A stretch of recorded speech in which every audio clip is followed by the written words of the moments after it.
Good morning. I'm Ken Bradsell. I'm a minister in the United Church of Christ, and I serve on the board of directors of the Alameda Center. This winter, I've been drawn back to reading Exodus and through Deuteronomy. You know, our scriptures are complicated, we know, in so many ways, but certainly no more so in how we regard the other. The ones we call alien or foreigner, kind of designations that seem to me created to set our particularity over and against and finally above people we regard as not like us. As an American, I've been wondering about these things in my own country because of our 400-year history of rejecting and enslaving and annihilating and marginalizing others.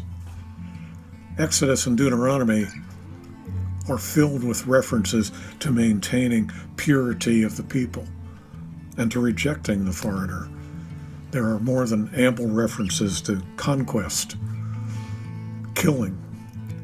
And yet, tucked within all of this, we find now and then another point of view. You shall not oppress or wrong a resident alien, for you were aliens in the land of Egypt. You know the heart of an alien, for you were an alien. You'll love the stranger, for you were strangers. There shall be one law for the native and for the alien who resides among you. So I've been wondering if there was, and if there is, a subtext that was largely forgotten, certainly minimized by the early recorders of the texts. Maybe ideas and commitments and rules were edited out along the way as the people became settled and prosperous and successful, much more interested in prosperity and order and protecting what they'd become as they took on themselves the trappings of the empire their forebears had escaped. What if on the journey to becoming a people out there in Sinai, the Lord's whole point was that the only way to Promised Land was by learning and practicing acceptance of and justice toward others, hospitality and welcome to the many they'd encounter along their way. And then as they stood on the edge of Promised Land, most of those who had begun the journey would no longer be living. A generation had passed by in Sinai. How many among them were the children of the aliens and strangers who had been welcomed?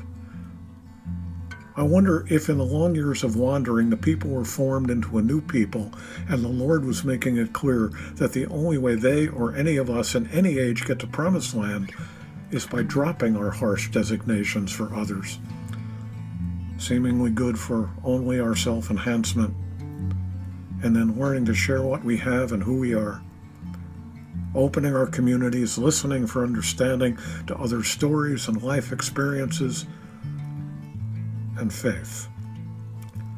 I wonder about those slight sentences tucked, almost hidden, and how they inform the journey of becoming God's graced and saved ones. I wonder. And I pray.